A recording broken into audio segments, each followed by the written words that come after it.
Hi, hello, how are you today? My name is Camille with Yogini Transit, and today I just wanted to come here to give you a quick, brief tutorial and a couple of pointers on crow pose, because I know that is a pose that a lot of people are struggling with. So hopefully with these tips, you'll be a little closer to obtaining your crow. So let's start. So typically when I'm teaching crow pose in a class setting or something like that, people are just beginning, I tell them to put a block right to the front of their mat. That way, when they're in the pose and their head is going in that forward direction, that there's no fear there of hitting the ground or falling down.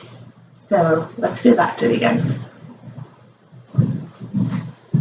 Next, what you want to do is that you want to begin by coming onto your hands and knees and then on to your palms. So you want to make sure that your weight in your wrist, because that is where a lot of the stress comes into, is that you're putting weight into the wrist, but adjust your body and slightly move the weight a little more into the pads of your fingertips rather than in this area here, right?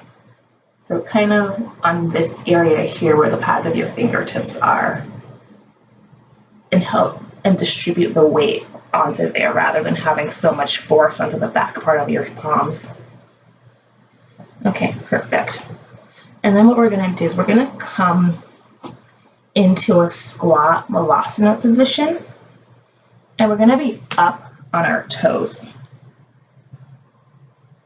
You see that? And while we're up on our toes, we're also going to be pressing our legs into our arms. So this part of the leg here presses into this part of the arm.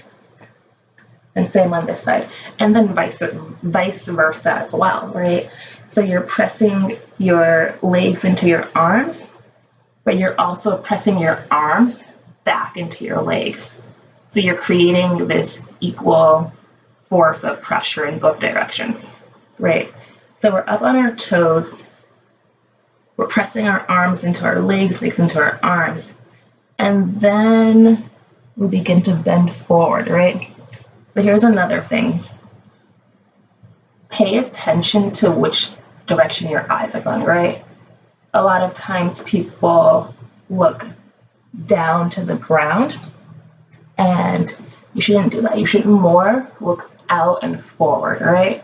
So you're on your toes, you're looking out and forward, you're bending into those elbows, and just lift one toe up off the ground, just 1 foot off the ground, and feel how it feels to hold that weight. And then release it down. And then again, coming forward, lifting that other foot, other toe off the ground, pressing into the arms, and just feeling how it feels to support that weight. And release. And do that a couple of times, right? So again, coming forward, lifting 1 foot up, release, forward again, lifting the other foot up, release, right? And then let's try it again. And this time we'll go into it by lifting up 1 foot at a time until we lift both up into the air. So again, pressing into the arms, bending the elbow, lift up one, lift up the other, and then release.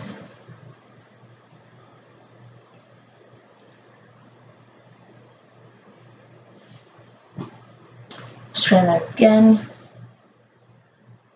Pressing into those hands, into those finger pads, pressing the legs into the arms, arms into the legs, looking out, bending down, lift one up, lift the other up. And what you might even notice is that once you're in the position with one lifted up, the other one kind of automatically, if you allow it to, just floats up and comes to me. So I'm going to redo that again from this. I'm going to do it from the back position so that you can see from the other angle what's going on.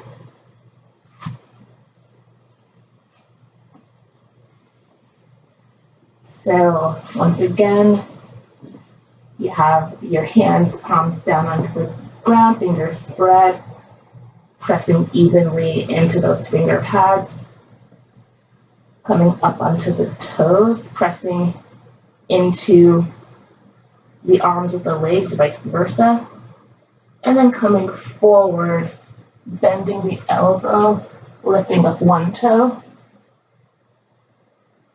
and release. Forward again, lifting up the other toe, release. One more time each side. So forward, lifting up one foot, release. And then forward again, lifting up the other foot, release. This time we'll go for both feet up, one at a time, coming forward, lifting up, and then release.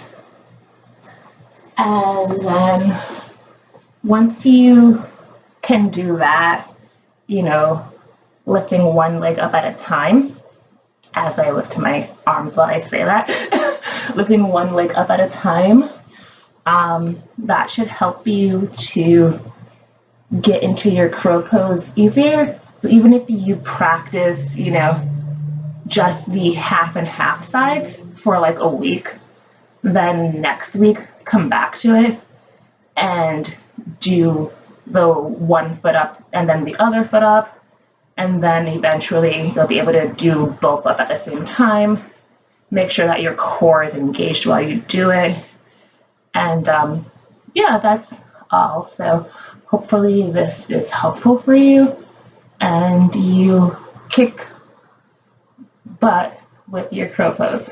Okay, bye.